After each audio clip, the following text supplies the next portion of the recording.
Bismillahirrahmanirrahim. Assalamualaikum warahmatullahi wabarakatuh.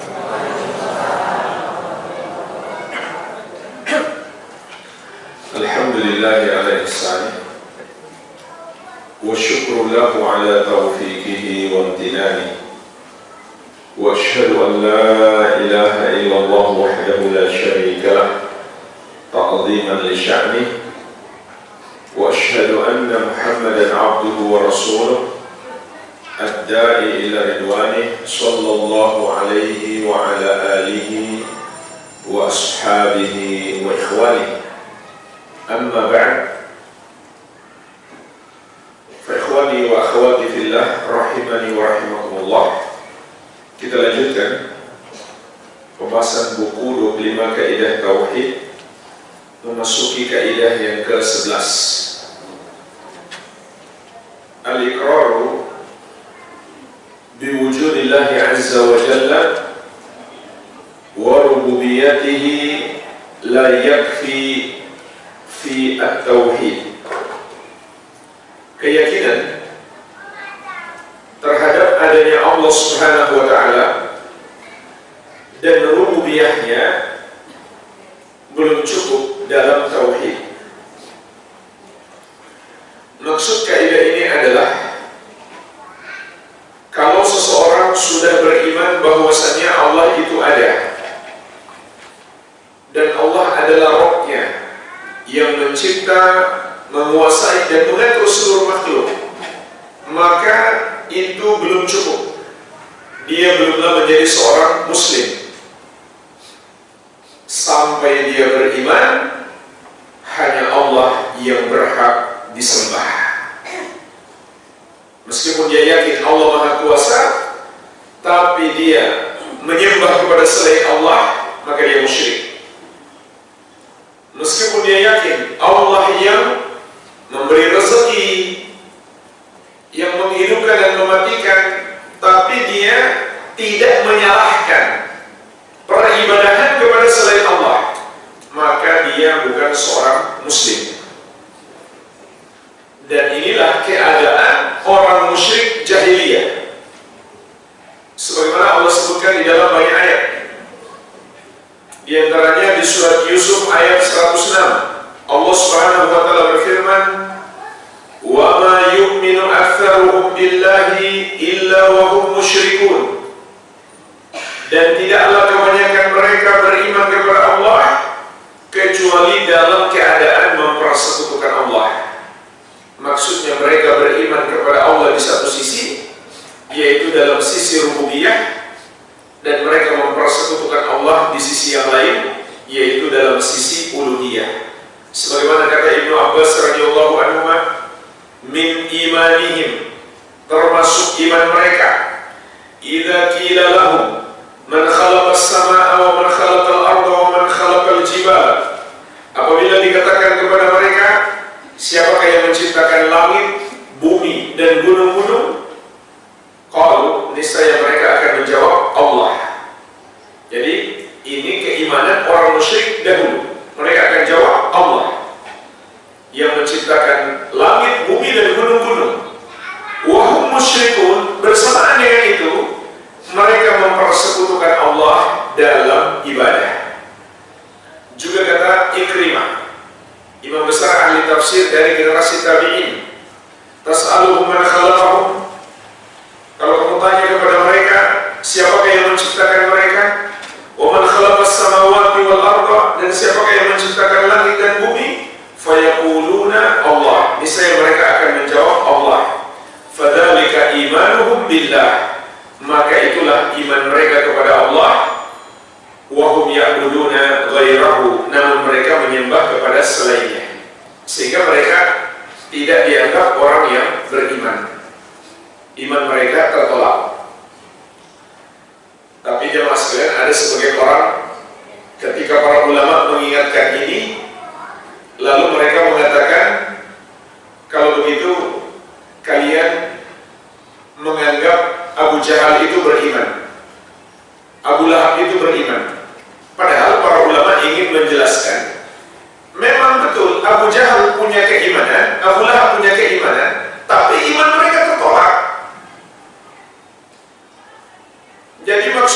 jangan sampai iman kita hanya seperti mereka yang beriman Allah itu pencipta, penguasa, pengatur, tapi tidak beriman hanya Allah yang berhak disembah. Di ayat yang lain, surat Az-Zukhruf ayat 87, "Wala in sa'altahum man khalaqahum la yaqulunna Allah." Dan sungguh, jika kamu bertanya kepada mereka, siapakah yang menciptakan mereka, maka mereka akan menjawab Allah. Jadi mereka yakin Allah adalah pencipta mereka. Fa'anna yufakun, maka bagaimana mereka dapat dipalingkan dari menyembah hanya kepada Allah, lalu mereka menyembah kepada patung-patung. Begitu pula di surat Yunus ayat ke-31, "Qul man yarzuqukum minas samai wal ard." Katakan kepada mereka, siapakah yang memberikan rezeki kepada kalian dari langit dan bumi? Amman yamlikus sam'a wal absara, dan siapakah yang menguasai pendengaran dan penglihatan? Wa may yukhrijul hayya minal mayyit wa yukhrijul mayyita minal hayy, dan siapakah yang mengeluarkan yang hidup dari yang mati dan mengeluarkan yang mati dari yang hidup? Maksudnya jemaah sekalian, mengeluarkan yang mati dari yang hidup adalah menciptakan manusia yang hidup dari sperma yang mati, dan mengeluarkan yang mati dari yang hidup yaitu menciptakan sperma yang mati dari manusia yang hidup. Artinya Allah yang menciptakan, siapa yang menciptakan kalian berketurunan melalui hubungan suami istri? Tanyakan kepada mereka. Wa may yudabbirul amr, tanyakan juga siapa yang mengatur segala urusan. Fasayaquluna Allah, niscaya mereka akan menjawab Allah. Faqul afala tattaqun, maka tanyakan kepada mereka, mengapa kamu tidak bertakwa, yaitu tidak beribadah hanya kepada Allah yang satu saja. Padahal kamu sebenarnya yakin Allah yang memberikan rezeki, Allah yang menguasai pendengaran dan penglihatan, Allah yang menciptakan kamu dari proses hubungan suami istri, dan Allah pula yang mengatur urusan. Imam Ibn Katsir rahimahullah menerangkan, ayahum mu'tarifuna bi annahu al-fa'ilu li jami'i dzalika wahdahu la syarika lah. Makna ayat-ayat ini, mereka mengimani bahwa Allah saja yang maha mampu melakukan itu semuanya. Tidak ada selain Dia yang dapat melakukannya. Tsumma hum ya'buduna ghairahu. Namun kemudian mereka menyembah selainnya di samping menyembah Allah. Mimma ya'tarifuna annahu la yakhluq wa la yarzuq. Padahal mereka yakin yang mereka sembah selain Allah itu tidaklah mencipta, tidak pula memberi rezeki. Mereka tahu itu. Wa innama yastahiqu an yufrada bil ibadah man huwa al-mutafarrid bil khalqi wa rizqi. Maka yang berhak disembah satu-satunya adalah yang esa dalam mencipta dan memberi rezeki. Dan ini tentu sangat sesuai dengan akal sehat. Kalau kita sudah yakin, kita sudah tahu Allah yang menciptakan kita, Allah yang memberikan rezeki, Allah yang menguasai kita, Allah pula yang menganugerahkan segala kenikmatan, maka hanya Allah lah yang patut untuk disembah. Menyembah selain Dia adalah suatu kebodohan, karena selain Dia hanyalah makhluk yang lemah, tidak menciptakan kita, tidak bisa memberi apa-apa kepada kita, tidak bisa memberi manfaat, tidak bisa pula menimpakan mudarat. Jadi ini adalah suatu kebodohan. Menyembah kepada selain Allah adalah suatu kebodohan. Dan jemaah sekalian, ini diantara keindahan ajaran Islam, selalu sesuai dengan akal sehat. Sebaliknya, yang bertentangan dengan ajaran Islam pasti bertentangan dengan akal sehat. Dan orang yang paling bodoh, yang paling nggak sesuai akal sehat perbuatannya adalah orang-orang musyrik. Sebagaimana juga firman Allah Subhanahu wa taala, "Wa man adallu mimman yad'u min dunillah."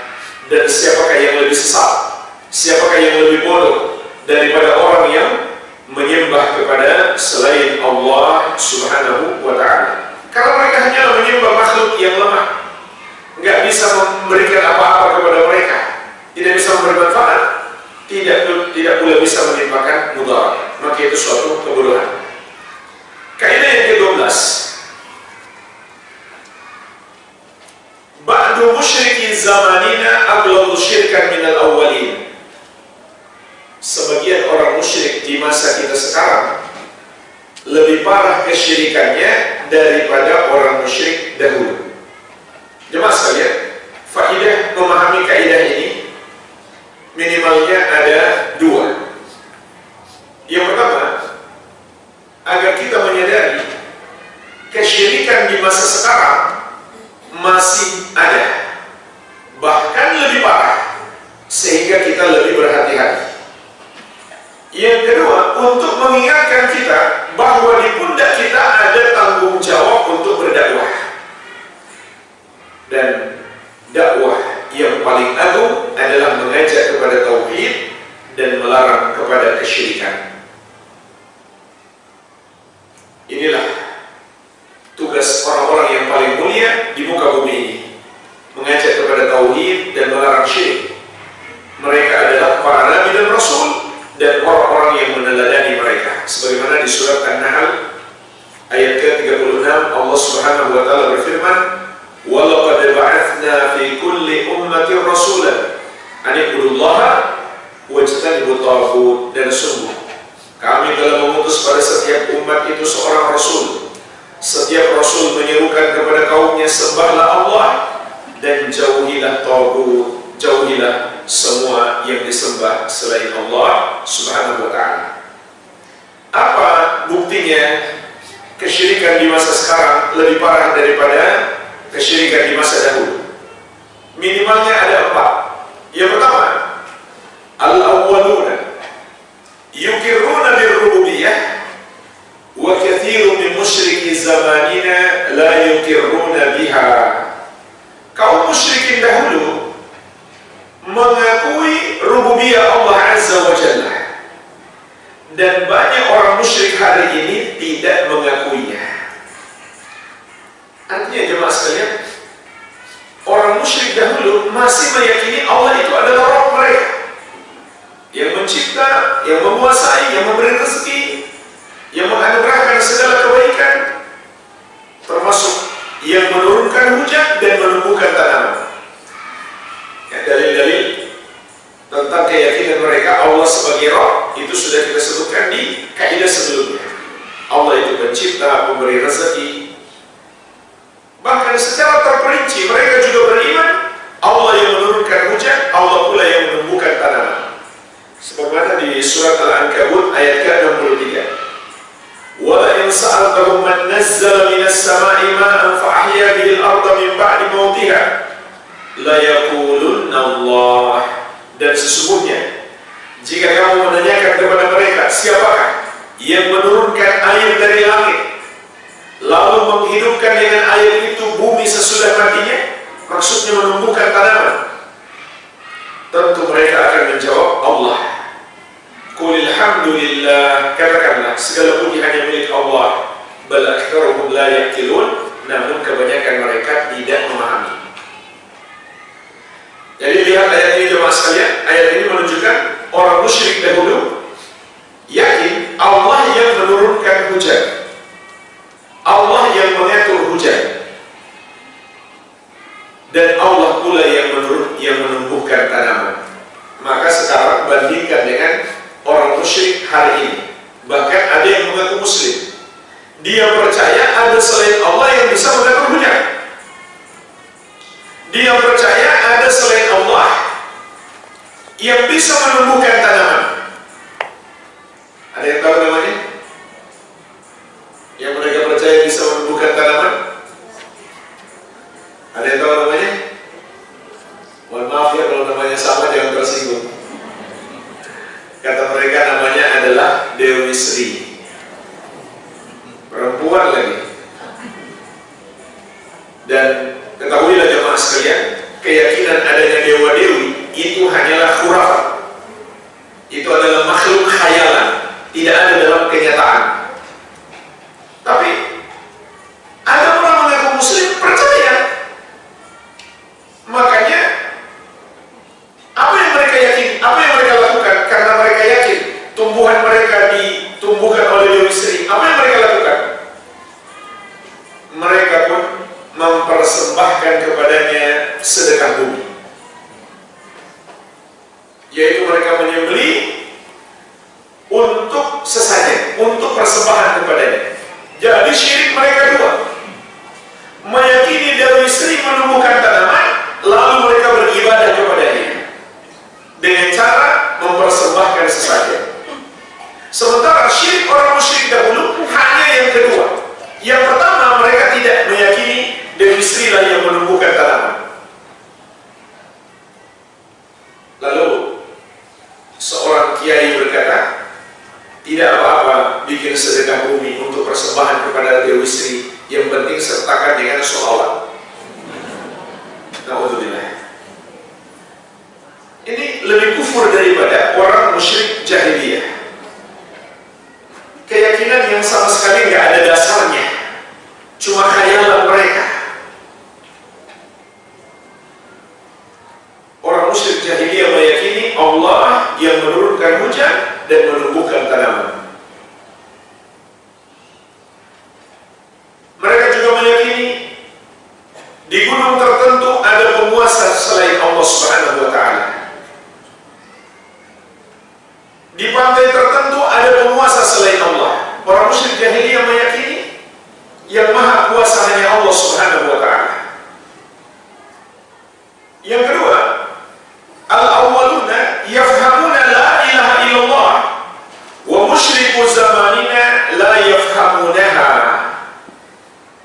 Kaum musyrikin dahulu memahami makna la ilaha illallah, dan orang musyrik hari ini tidak memahaminya. Meskipun dia mengaku muslim, tapi dia tidak paham la ilaha illallah. Buktinya apa? Orang musyrik dahulu paham arti la ilaha illallah. Buktinya mereka membenci Nabi Muhammad SAW. Mereka menentang dakwah beliau karena mereka tahu artinya. Arti la ilaha illallah berarti menyalahkan yang mereka sembah selain Allah dan membenarkan hanya kepada Allah. Itulah sebabnya mereka tersinggung berat kepada Nabi Muhammad SAW. Padahal kita semua tahu Nabi SAW orang yang paling mulia akhlaknya dan yang paling baik kepada mereka. Bersama dengan itu mereka membenci beliau karena menyalahkan peribadahan mereka kepada selain Allah. Allah sebutkan ini dalam banyak ayat. Di antaranya di surat As-Saffat ayat 35-36. Innahum kanu idza qila lahum la ilaha illallah yastakbirun. Sesungguhnya mereka dahulu apabila dikatakan kepada mereka la ilaha illallah, tidak ada yang berhak disembah kecuali Allah, maka mereka menyombongkan diri. Wa yaqulun, dan mereka berkata, a inna latariku alihatina li syairin majnun. Apakah sesungguhnya kami harus meninggalkan sembahan-sembahan kami karena seorang penyair yang gila? Jadi mereka paham ketika dikatakan berimanlah kepada la ilaha illallah berarti harus meninggalkan semua yang disembah selain Allah. Tapi ada orang yang mengaku muslim hari ini tidak mengerti la ilaha illallah dan mendustakan, melanggar la ilaha illallah dalam dua bentuk. Yang pertama, orang yang berkeyakinan semua agama sama.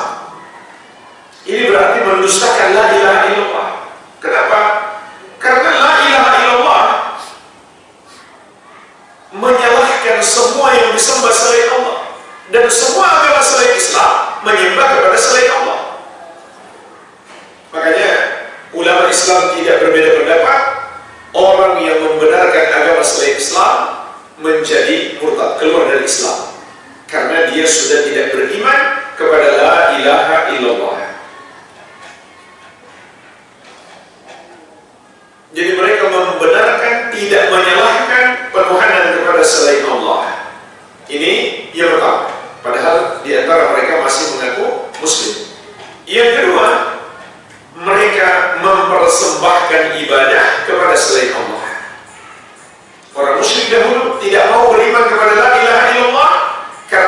mereka tidak mau mempersembahkan ibadah hanya untuk Allah saja. Di ayat yang lain, di surat Shad ayat ke-5, Allah Subhanahu wa taala menyebutkan ucapan mereka. Aja'alal alihata ilaha wahidah? Apakah Muhammad menjadikan sembahan-sembahan yang banyak itu ditinggalkan, lalu yang disembah hanya satu saja?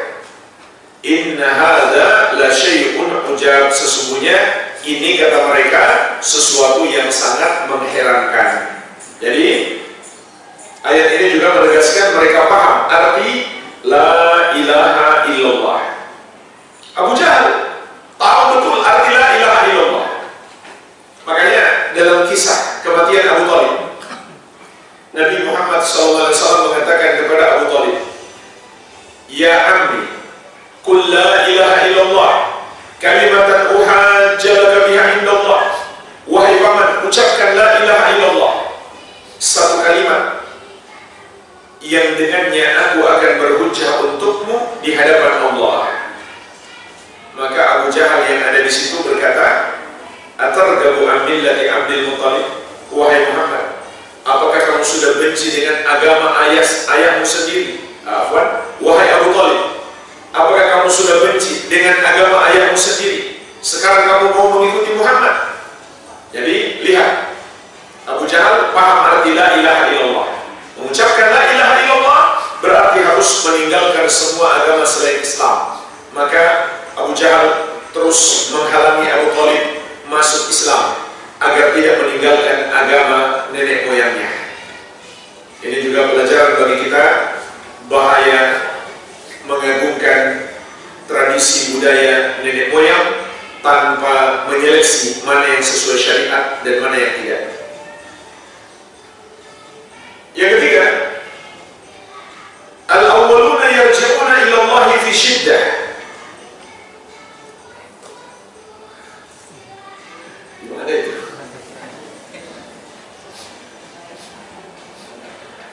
Kaum musyrikin dahulu kembali mentauhidkan Allah Azza wa Jalla dalam keadaan genting, dalam keadaan bahaya. Wa musyriku zamanina yusyrikuna billahi fi raha wa syiddah. Sedangkan orang musyrik di masa kita mempersekutukan Allah dalam segala keadaan, baik lapar maupun genting. Jadi jemaah sekalian, ini diantara keunikan orang musyrik dahulu. Ketika menghadapi kondisi bahaya, mereka taubat. Mereka tinggalkan semua yang mereka sembah selain Allah. Ini juga Allah sebutkan dalam banyak ayat. Di antaranya di surat Al-Ankabut ayat ke-65. Fa idza raqibu fil fulki da'u Allah mukhlishina lahu-d-din. Maka apabila mereka naik kapal, maksudnya mereka takut tenggelam, maka mereka berdoa kepada Allah dengan memurnikan ibadah kepadanya. Jadi mereka tidak lagi berdoa kepada selain Allah, tidak lagi menyembah kepada selain Allah. Mereka taubat. Maka Allah Subhanahu wa taala pun menyelamatkan mereka.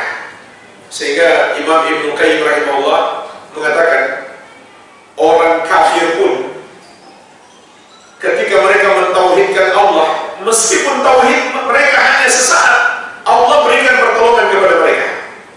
Makanya di sini ada pelajaran. Tauhid itu kunci utama meraih pertolongan dalam masa sulit, dalam menghadapi musibah. Dan inilah yang dilakukan oleh Nabi Yunus alaihissalam ketika ditelan oleh ikan dan dibawa ke lautan luas dalam keadaan gelap di perut ikan.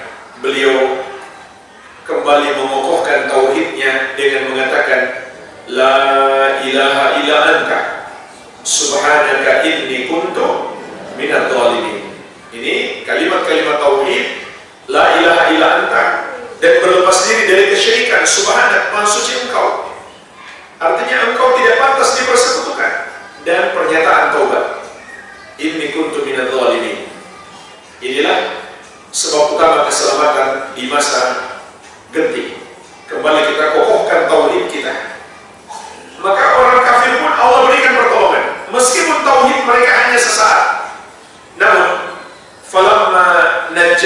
ilal barri idza hum yusyrikun. Tatkala Allah telah menyelamatkan mereka sampai ke daratan, tiba-tiba mereka kembali mempersekutukan Allah Subhanahu wa ta'ala. Jadi mereka mempersekutukan Allah di masa lapang saja. Di masa sulit mereka taubat. Maka bandingkan dengan orang musyrik hari ini. Di masa lapang mereka mempersekutukan Allah, di masa sulit bukannya taubat, tetap mempersekutukan Allah. Ada kisah nyata yang tadi, Dewi Sri tadi. Jadi ketika panen berhasil, mereka bikin acara sedekah bumi untuk persembahan kepada Dewi Sri. Tidak lama setelah itu jamaah sekalian terjadi musibah. Mereka menghadapi kondisi bahaya. Apa mereka bilang? Sepertinya sesajen kemarin masih kurang, maka kita harus tambah lagi supaya nggak terjadi musibah. Subhanallah. Bukannya tobat, malah tambah berbuat syirik. Yang keempat, al-awwaluna ya'buduna ma'allahi azza wa jalla salihan minal anbiya wal awliya wa kathirun min musyriki zamanina ya'buduna syaitanan wa awliya'ahu. Kaum musyrikin dahulu mempersekutukan Allah dengan orang soleh dari kalangan nabi maupun wali. Dan banyak orang musyrik hari ini menyembah setan dan wali-walinya. Di antara dalil yang menunjukkan hal tersebut, surat Al-Isra ayat 57. Ulaika alladziina yad'uun yabtaghuuna ila rabbihimul wasilata ayyuhum aqrab. Orang-orang yang mereka sembah itu, mereka sendiri mencari jalan kepada Rabb mereka. Siapa di antara mereka yang lebih dekat? Ada yang bisa ingatin itu?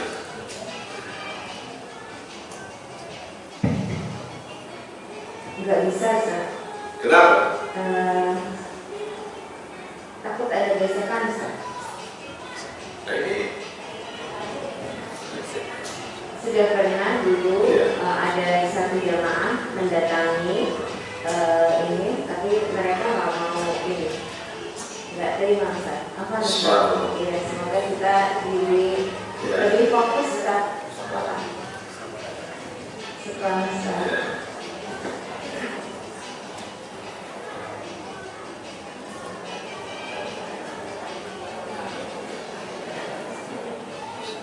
itu di sekolah apa di mana? Sekolah Islam bukan? Bukan, Ustaz. Itu umum, tapi mereka bilang Islam, tapi umum. Ya. Bisa masuk pelecehan agama ini.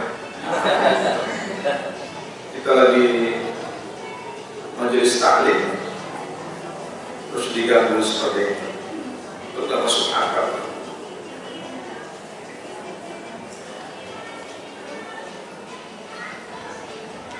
Baik, kita lanjutkan. Di surat Al-Isra ayat 57, Allah Subhanahu wa ta'ala berfirman, Ulaika alladziina yad'uun yabtaghuuna ila rabbihimul wasilata ayyuhum aqrab. Orang-orang yang mereka sembah itu, mereka sendiri mencari jalan kepada Rabb mereka. Siapa di antara mereka yang lebih dekat kepada Allah? Wa yarjuna rahmatahu wa yakhafuna 'adzabah. Mereka juga mengharap rahmat Allah dan takut azabnya. Inna 'adzaba rabbika kana mahdura. Sesungguhnya azab Rabbmu harus ditakuti. Jadi jemaah sekalian, ayat ini berbicara tentang orang-orang yang disembah selain Allah. Padahal mereka sendiri menyembah Allah. Ada dua penafsiran yang paling masyhur tentang siapa mereka. Yang pertama, Nabi Isa alaihissalam dan ibundanya Maryam yang disembah oleh umat Nasrani, dan Uzair yang disembah oleh Yahudi. Yang kedua, mereka adalah para jin yang masuk Islam. Para jin yang masuk Islam, kemudian mereka menjadi orang-orang para yang soleh. Nah, tapi mereka masih terus disembah, padahal mereka sendiri menyembah Allah Subhanahu wa Ta'ala. Dan pemilihan umat Nasrani dan Yahudi terhadap siapa yang mereka sembah karena mereka melihat orang-orang ini mulia, maka mereka pun menyembahnya. Maka bandingkan dengan sebagian orang musyrik hari ini yang mereka sembah selain Allah itu setan. Bahkan mereka meyakini setan itu adalah penguasa di gunung mereka, penguasa di laut mereka. Mereka berdoa kepadanya, mempersembahkan sesajen untuknya. Mereka juga takut kepadanya karena mereka yakin dia maha mampu menimpakan mudarat kepada mereka. Mereka juga berharap kepadanya karena mereka yakin dia maha mampu memberi manfaat kepada mereka. Ini semuanya adalah kesyirikan dan kekufuran. Siapa yang mereka yakin penguasa di pantai selatan?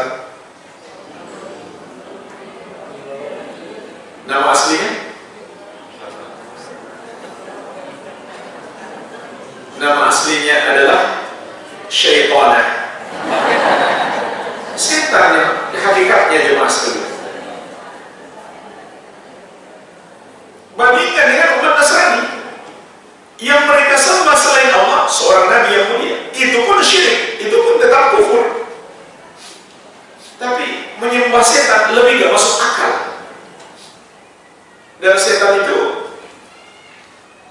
gak ada kemampuan yang luar biasa. Nah, ini yang kita banyak dipengaruhi oleh film. Seakan-akan setan itu maha kuasa, bisa melakukan hal-hal yang di luar kemampuan makhluk, bisa merubah bentuk kita atau hal-hal yang luar biasa. Padahal sebenarnya setan itu hanyalah makhluk yang lemah. Perhatikan firman Allah Subhanahu wa Ta'ala, inna kaida syaitan kana dha'ifa. Sesungguhnya tipu daya setan, usaha-usaha setan untuk membahayakanmu itu lemah. Bandingkan dengan tipu daya wanita. Kata Allah Subhanahu wa Ta'ala, inna kaidakunna 'adzim. Sesungguhnya tipu daya kalian wahai wanita sangat dahsyat. Jadi lebih berbahaya mana? Kata Allah, tipu daya setan lemah, tipu daya wanita sangat dahsyat. Jadi intinya setan itu nggak punya kuasa atas kita, kecuali kita menjadikan dia sebagai wali kita, sebagai sesembahan kita, barulah dia berkuasa atas kita.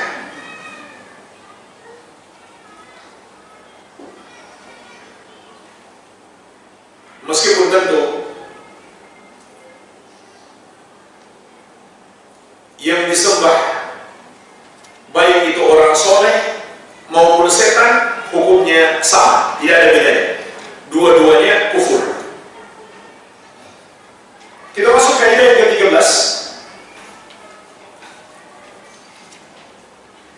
Al-farqu bainal musyrikin al-awwalin wal muslimin fil iqrar bil rububiyah. Perbedaan antara kaum musyrikin dahulu dan kaum muslimin dalam pengakuan terhadap rububiyah. Jemaah sekalian, ini untuk lebih memahami kaidah yang ke-11. Karena di kaidah yang ke-11 kita sebutkan orang musyrik dahulu beriman kepada rububiyah Allah.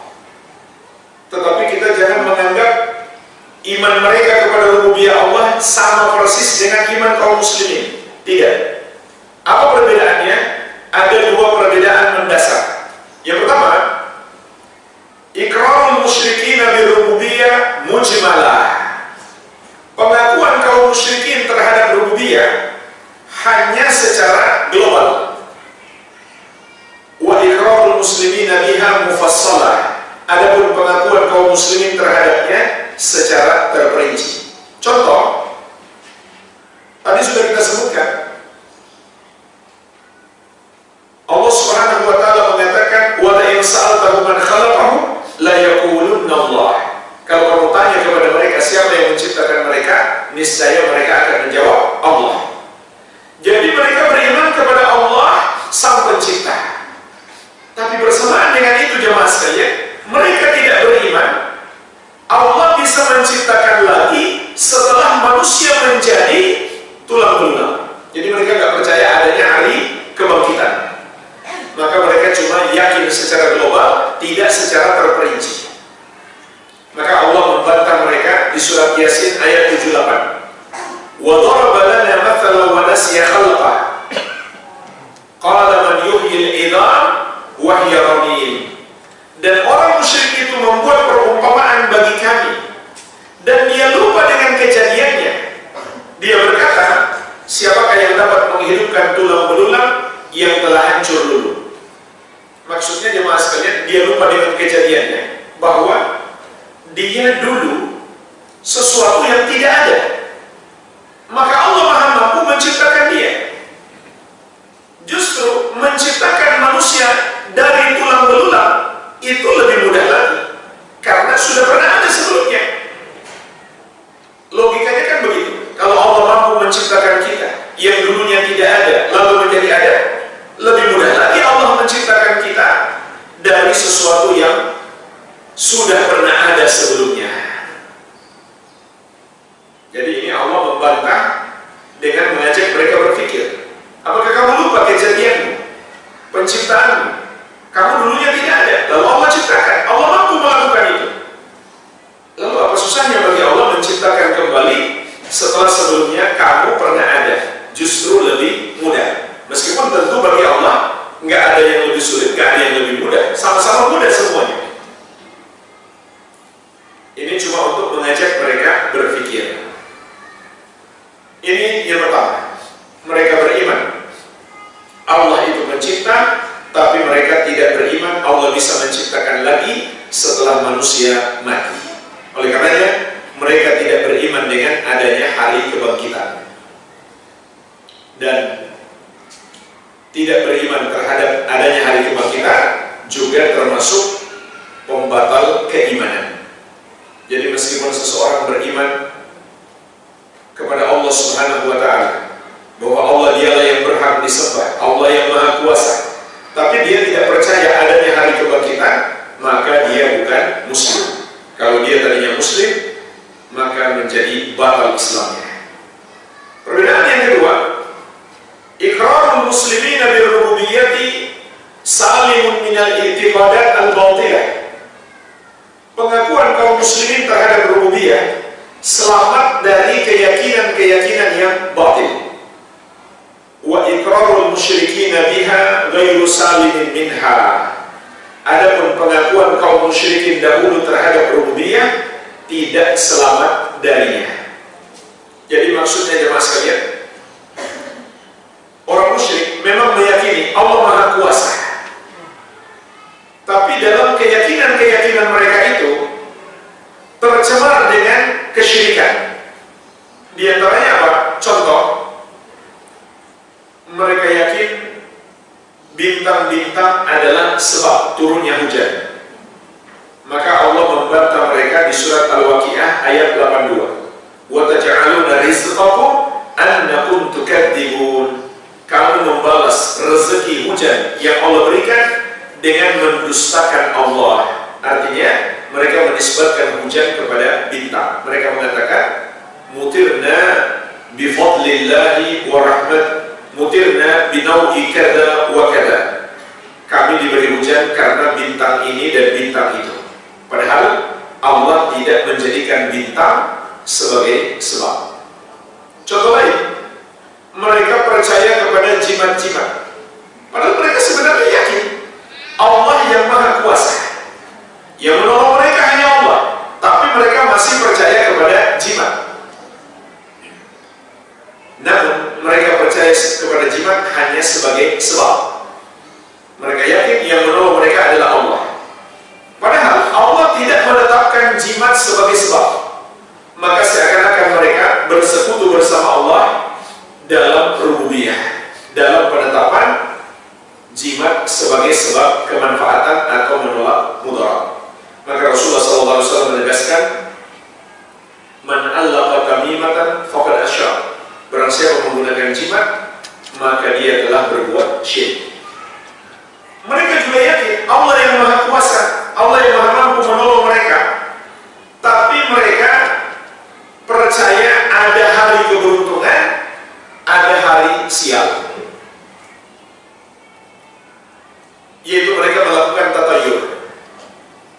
ada penyebab keberuntungan, ada penyebab kesialan. Mereka akan, kalau ingin melakukan suatu hajat, mereka akan menerbangkan burung. Kalau burung itu ke kanan, berarti itu pertanda baik. Kalau ke kiri, pertanda sial. Kalau dia ke depan, juga masih pertanda baik. Kalau dia ke belakang, nggak jelas baik atau buruk.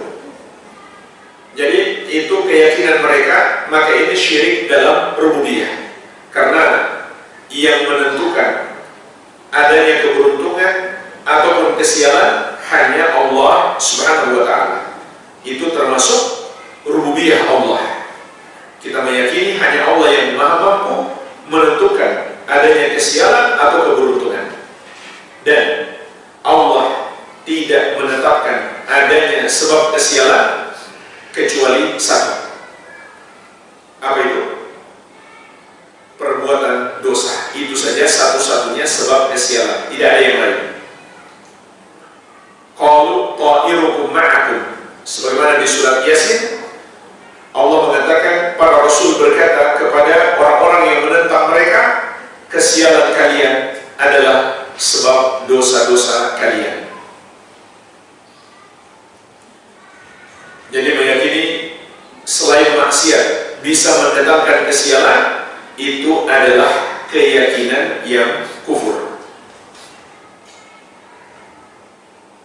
Jemaah sekalian, kaidah berikutnya itu cukup panjang pembahasannya, mungkin kita cukupkan dulu. Barangkali ada pertanyaan, saya persilahkan.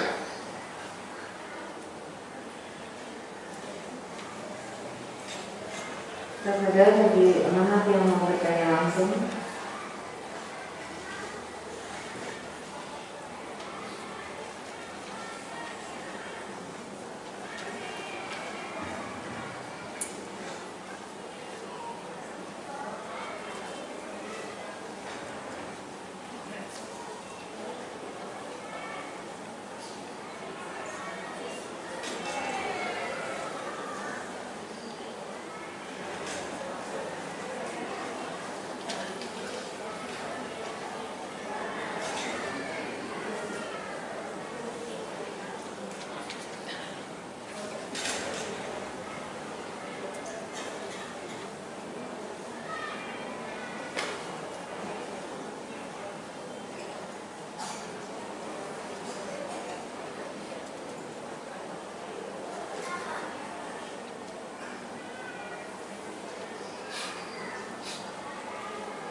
Bismillah.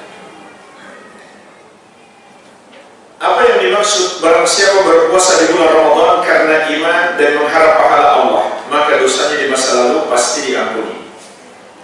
Hadisnya sahih. Rasulullah SAW bersabda, "Man shoma Ramadhana imanan wa ihtisaban, ghufira lahu ma taqaddama min dhanbihi." Barang siapa berpuasa Ramadan karena iman dan mengharapkan pahala, maka akan diampuni dosa-dosanya yang telah lalu. Apa maksudnya karena iman? Artinya dia mengimani semua yang Allah wajibkan untuk diimani, termasuk syariat puasa itu sendiri. Apa yang Allah wajibkan untuk diimani? Semua ajaran Islam. Semua ajaran Islam wajib kita imani. Makanya semua amal soleh bagian dari keimanan. Nabi SAW bersabda, "Al-iman bid'un wa sab'una syu'bah." Iman itu ada 70 lebih cabangnya. Maksudnya sangat banyak cabangnya. Bukan pembatasan 70-an saja, tidak. Ini ungkapan orang Arab. Kalau menyebut jumlah banyak, seringkali diungkapkan dengan 70-an. Fa'ala qawlu la ilaha illallah. Yang paling tingginya adalah ucapan la ilaha illallah. Wa adanaha imatatul adha anil tariq. Yang paling rendah mengeluarkan sesuatu yang mengganggu dari jalan. Wal haya'u syu'batun minal iman. Dan malu bagian dari iman. Jadi iman itu mencakup seluruh ajaran Islam. Namun yang paling pokok adalah rukun iman yang 6. Ini yang pertama. Kenapa harus berdasarkan iman? Karena kalau tidak ada iman, amalan itu tertolak, tidak diterima oleh Allah Subhanahu wa Ta'ala. Jadi non-muslim kalau dia berpuasa, percuma, puasanya tertolak. Tapi jemaah sekalian, kalau dia nggak puasa, dia berdosa karena nggak puasa. Jadi gimana solusinya tuh? Masuk Islam. Ya, nggak ada solusi lain. Jadi kelak di hari kiamat non-muslim akan diazab karena dia kafir, juga karena nggak puasa, nggak sholat, nggak zakat. Makanya para ulama mengatakan nggak boleh kita jual makanan di siang hari kepada orang kafir di bulan Ramadan, kecuali dia wanita lagi haid atau dia musafir, nggak wajib puasa. Yang kedua, mengharap pahala. Maksudnya dia mengharap balasan semata dari Allah, balasan surga dan dijauhkan dari api neraka. Itulah yang disebut dengan ikhlas. Sebagian orang malah sebaliknya, mereka bilang kalau ikhlas nggak berharap apa-apa. Padahal ini hadisnya jelas. Dia berharap pahala, berharap balasan semata dari Allah Subhanahu wa Ta'ala, balasan surga dan dijauhkan dari api neraka. Itulah ikhlas. Makanya di dalam banyak dalil, ikhlas itu seringkali diungkapkan dengan liwajhillah, demi wajah Allah. Iya kan? Seringkali ikhlas diungkapkan dengan mencari wajah Allah. Maksudnya apa? Agar Allah memasukkan kita ke dalam surga dan mendapatkan nikmat terbesar penghuni surga, yaitu melihat wajah Allah Subhanahu wa Ta'ala. Hanya saja jamaah sekalian, ulama berbeda pendapat apakah dosa yang diampuni dengan sebab amal soleh adalah semua dosa ataukah hanya dosa kecil. Mayoritas ulama berpendapat hanya dosa kecil, karena ada dalil yang lain. Rasulullah SAW bersabda, as-salawatul khams wal jum'ah ila jum'ah wa ramadan ila ramadan mukaffiratun lima bainahunna idza jutunibatil kabair. Salat yang 5 waktu, salat Jumat sampai Jumat berikutnya, puasa Ramadan sampai Ramadan berikutnya adalah amalan-amalan penghapus dosa yang terjadi di antara waktu-waktu tersebut selama dosa-dosa besar dijauhi.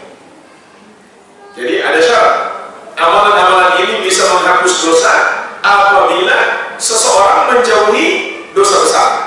Sehingga para ulama mengatakan kalau begitu amalan-amalan ini tidaklah menghapuskan dosa besar. Jadi gimana solusinya? Agar dosa besar juga diampuni, harus disertai dengan taubat. Dan tidak diragukan lagi, bulan Ramadan adalah bulan yang paling wajib untuk kita bertobat. Kalau kita nggak tobat, itu bisa menghalangi dosa kita diampuni. Padahal bulan Ramadan adalah bulan ampunan. Gimana caranya bertobat? Dengan memenuhi syarat-syarat tobat. Yang pertama dilakukan dengan ikhlas. Yang kedua menyesali dosa itu. Yang ketiga meninggalkan perbuatan dosa tersebut.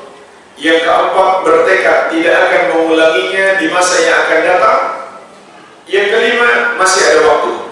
Kapan habis waktunya? Apabila kematian datang atau matahari sudah terbit dari arah barat.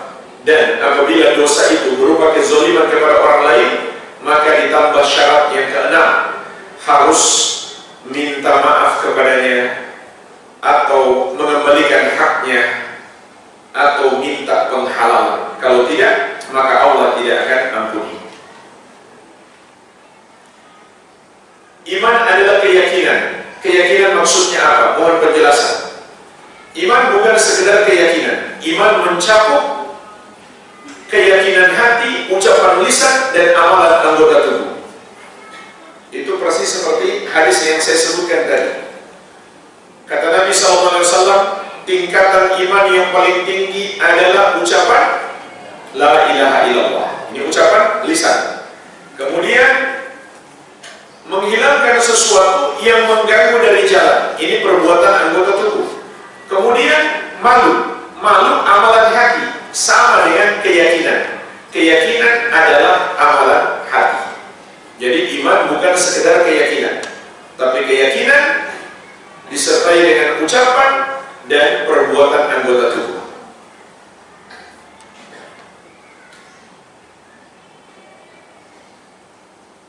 Apa yang dimaksud dengan puasa mutih? Harusnya tanya sama orang yang mengamalkan. Mungkin maksudnya cuma makan nasi putih atau minum air putih yang berwarna lain nggak dimakan. Nah, itu puasa yang batil, puasa yang bid'ah. Bahkan kalau dianggap itu adalah suatu ritual supaya bisa sakti misalkan, maka itu adalah termasuk sihir dan perdukunan. Ini ritual-ritual para tukang sihir dan dukun, bukan ajaran Islam. Minimal itu adalah puasa yang bid'ah. Tidak ada contoh dari Nabi Sallallahu Alaihi Wasallam. Bukan pula puasa yang mubah. Puasa yang mubah ada nggak? Ada. Kata dokter sebelum diambil darah, puasa dulu kan? Nah, itu puasa yang mubah. Itu bukan bid'ah. Itu puasa yang mubah. Itu cuma puasa dari sisi bahasa. Sisi bahasa, puasa itu artinya al-imsak, menahan diri. Jadi itu cuma puasa dari sisi bahasa, bukan secara syariat.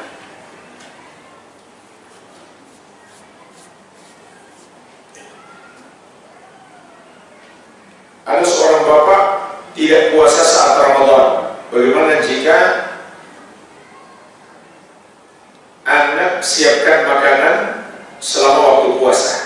Kalau dia tidak punya uzur, maka orang yang menyiapkan makanan juga ikut berdosa. Berarti melakukan tolong-menolong dalam dosa. Jadi ini bukan berbakti kepada orang tua.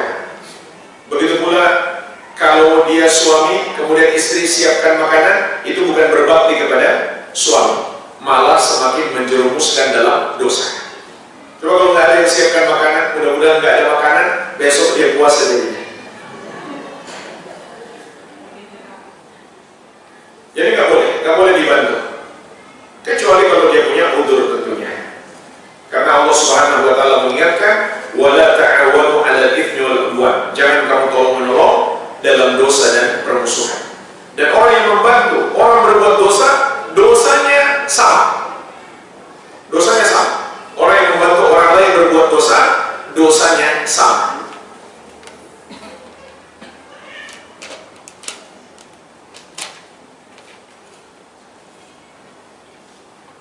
Ketika berdoa dalam sholat tahajud, manakah yang lebih utama? Memperbanyak doa saat sujud dan berdoa sebelum salam, atau berdoa setelah salam dan zikir? Urutan yang pertama di dalam sujud, karena Nabi SAW mengatakan, aqrabu ma yakunul abdu min rabbihi wa huwa sajid fa'akthirud du'a. Saat terdekat seorang hamba dengan Allah tatkala dia sedang bersujud, maka perbanyaklah doa. Sementara sebelum salam, Nabi SAW hanya mengatakan, falyatakhayyar minad du'a ma syaa. Silakan dia pilih doa mana saja yang dia sukai. Jadi penekanan jelas lebih kepada ketika sedang sujud. Tetapi sebelum salam tetap lebih utama daripada setelah salam. Karena sholat adalah amalan yang sangat agung. Dan disebutkan dalam hadis sahih, ketika seorang hamba sholat, Allah melihat kepadanya, Allah menghadapkan wajahnya kepadanya. Tapi setelah dia berpaling, Allah pun berpaling. Jadi lebih utama berdoa di dalam sholat. Kecuali kalau kita sholat jamaah, kalau imam sudah bangkit dari sujud atau imam sudah salam, maka tidak boleh kita berlama-lama untuk berdoa, harus ikut imam. Kalau kita sholat sunnah maka bebas. Terkait istighfar selain setelah sholat, manakah lafaz yang lebih utama? Astaghfirullah, Astaghfirullahaladzim, atau adakah lafaz istighfar yang lain lebih utama di antara keduanya? Tentu lebih utama Astaghfirullahaladzim, karena ada tambahan nama Allah Al-Azim. Yang paling utama adalah Sayyidul Istighfar, bisa dipelajari dan dihafalkan. Yang paling utama adalah Sayyidul Istighfar. Di dalamnya ada pujian-pujian kepada Allah Subhanahu wa Ta'ala, di samping memohon ampun. Sekalian saya mohon doa Pak Ustaz dan para jamaah agar rumah yang sedang saya jual dapat segera terjual, karena kondisi ekonomi saat ini sedang terdesak. Semoga Allah berikan kemudahan kepada beliau dan kepada kita semuanya.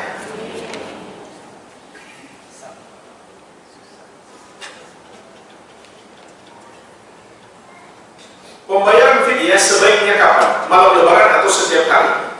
Kata Imam Ibnu Bas rahimahullah, memang ada perbedaan pendapat ulama dalam masalah ini. Pendapat yang kuat, sebagaimana dikatakan oleh Syekh bin Bas, tidak masalah kapan saja. Nggak ada ketentuan khusus di dalam syariat harus kapan.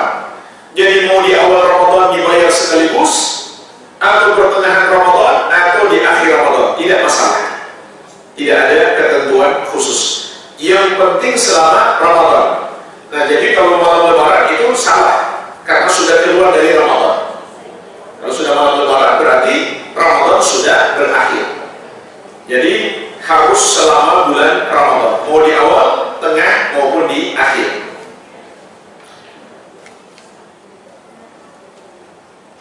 Cuma harus diingat, yang membayar fidyah itu hanya dua golongan. Pertama, orang tua yang sudah tidak sanggup puasa. Wa 'alal ladzina yutiqunahu fidyatun ta'amu miskin. Kepada yang tidak mampu puasa, maka diganti dengan fidyah sebagai makanan bagi orang miskin. Yang kedua, orang sakit yang sudah sulit diharapkan kesembuhannya, karena sakitnya sudah bertahun-tahun, sulit untuk sembuh, maka dia tidak wajib puasa, namun membayar fidyah. Bagaimana dengan ibu hamil dan menyusui? Maka di sini memang ada perbedaan pendapat ulama. Ada yang mengatakan fidyah tambah qadha, dua-duanya. Dan ini pendapat yang paling hati-hati. Kalau kita lakukan dua-duanya, aman sudah. Pendapat yang kedua, fidyah saja. Pendapat yang ketiga, qadha saja. Syekh bin Bas rahimahullah menguatkan pendapat qadha saja, tanpa fidyah, tanpa fidyah saja, tanpa bayar bersama fidyah, atau bukan juga fidyah saja. Itu yang lebih kuat, qadha saja. Kalau mau ditambah dengan fidyah bersama dengan qadha, itu lebih afdal, karena itu lebih hati-hati. Tapi kalau cuma fidyah saja, itu sebaiknya tidak dilakukan. Kalau cuma fidyah saja, harus dengan qadha.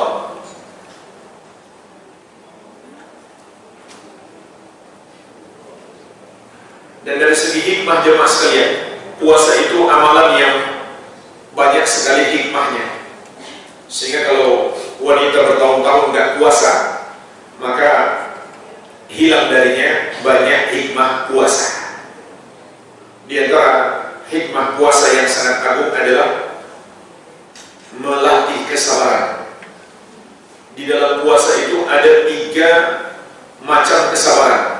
Sabar dalam menjalankan perintah Allah, sabar dalam menjauhi larangannya, dan sabar dalam menghadapi hal yang menyulitkan dalam hidup kita. Dan ini diperlukan bagi setiap muslim dan muslimah, karena dalam hidup ini akan banyak ujian dan cobaan. Maka dengan puasa kita dilatih untuk bersabar.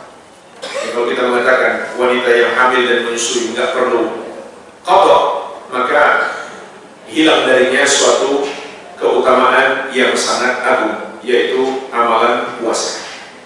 Dan nggak perlu merasa berat meskipun banyak. Kenapa? Karena bisa dicicil, sesuai dengan kemampuan. Dan ketika mencoba mencicil, kemudian merasa tidak sanggup karena misalkan masih menyusui, maka tidak apa-apa berbuka. Tapi anggap hari itu belum puasa, berarti hari itu nggak teranggap. Atau ketika kita masih menyusui, mau coba puasa, lalu kelihatan air susunya jadi sedikit, nggak keluar, atau berpengaruh pada anak, maka tidak apa-apa berbuka. Tapi hari itu tetap dianggap belum berpuasa. Jadi Allah berikan keringanan, boleh dicicil. Karena jumlahnya kalau 3 tahun lumayan kan, 3 bulan berarti. Tapi tidak mengapa, dicicil sesuai kemampuan. Ada pertanyaan lagi?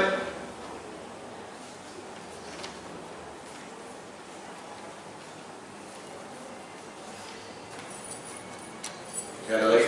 Silakan. Mengenai keinginan ibadah itu dikaitkan dengan teknologi, dengan perkembangan teknologi sekarang ini. Contohnya kan orang menentukan memulai puasa itu lihat hilal, tapi ada sebagian orang itu secara teknologi sudah masuk waktu gitu, mestinya sudah puasa. Kenapa? Sedangkan waktu untuk sholat aja dengan teknologi itu sudah ketahuan jam. Nah ini gimana kita jawab? Baik. Jadi pertanyaan beliau,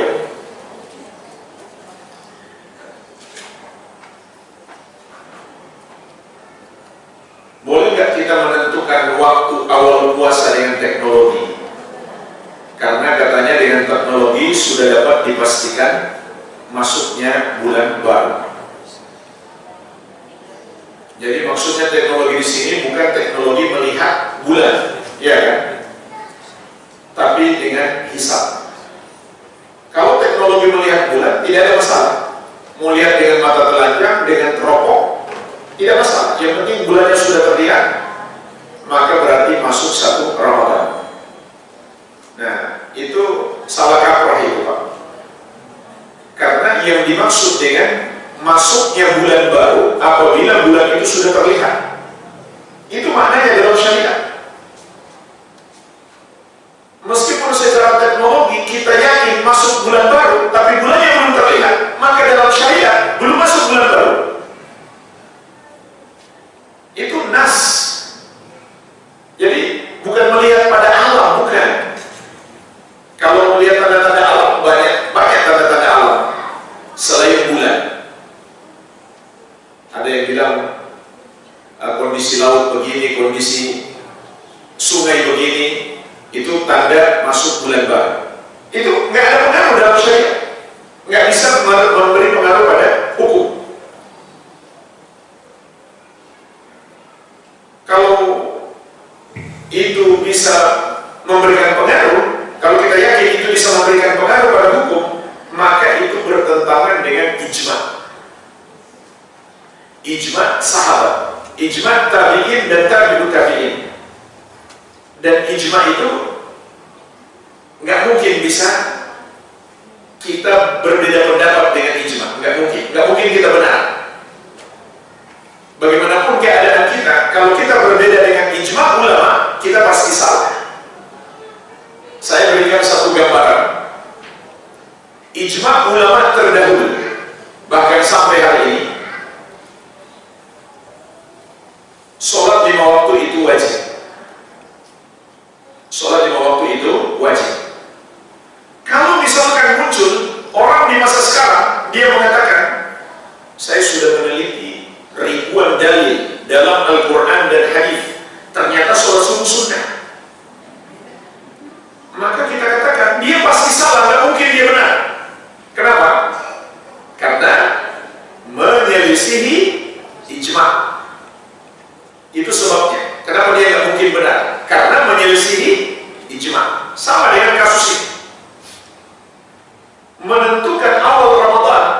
selain ru'yatul hilal atau menggenapkan bulan menjadi 30, itu menyelisihi ijma' ulama, ijma' sahabat, tabi'in dan tabi'ut tabi'in. Jadi dia nggak mungkin benar. Beda halnya kalau ulama dahulu beda pendapat, maka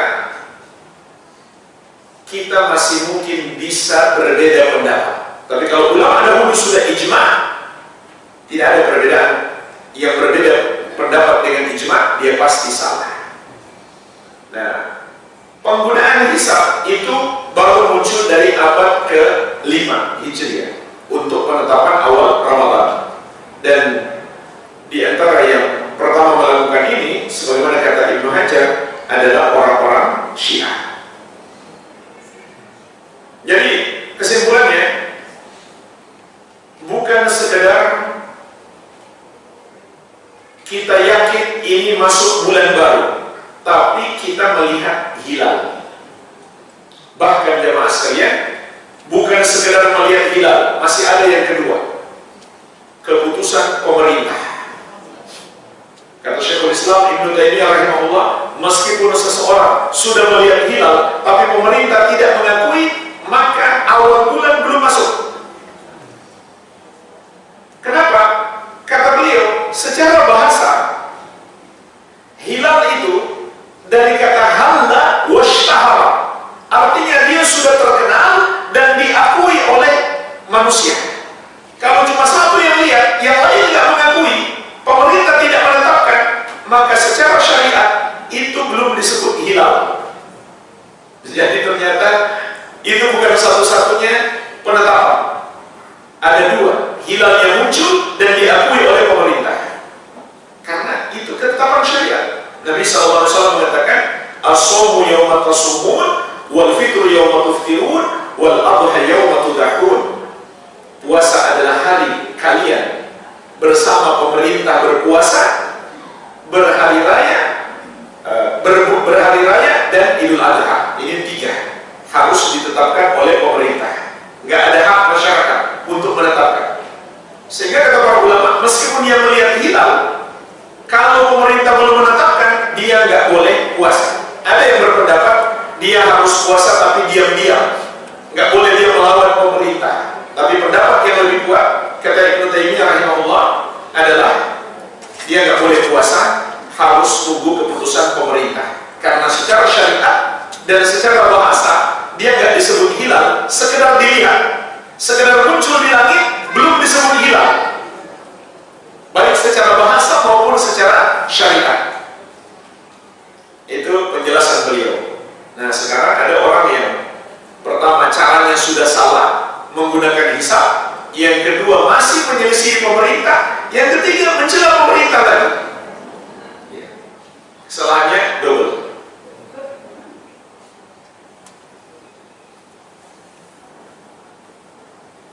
Jadi itu nggak bisa disamakan dengan jam sholat. Jam sholat pun itu cuma perkiraan. Kalau misalkan kita lihat, ini misalkan ya, kita ada di pinggir pantai, kelihatan jelas matahari. Tiba-tiba di jam kita sesuai jadwal sudah masuk waktu sholat, waktu maghrib sudah masuk. Sementara matahari kita lihat jelas, belum tenggelam. Boleh nggak kita sholat? Nggak boleh, nggak sah kalau kita sholat maghrib. Nggak sah kalau kita sholat maghrib. Ada juga kasus seseorang berada di lantai 40 misalkan, dia lihat matahari jelas masih ada, belum tenggelam. Di bawah nggak lihat matahari, mereka lihat matahari sudah tenggelam. Dari kalau dilihat dari bawah matahari sudah tenggelam, mereka di bawah sudah berbuka. Yang di atas bolehkah dia berbuka? Nggak boleh. Dia waktunya beda, waktunya lain. Kalau mau berbuka turun ke bawah. Nah, itu sama seperti kita naik pesawat. Harusnya di sini sudah berbuka sebentar lagi, kita pergi ke Arab Saudi, berbuka masih lama. Ya itu konsekuensi. Nggak boleh kita berbuka kalau kita mau teruskan puasa. Kalau kita mau berbuka karena safar, ya tidak masalah. Tapi harus diganti puasanya.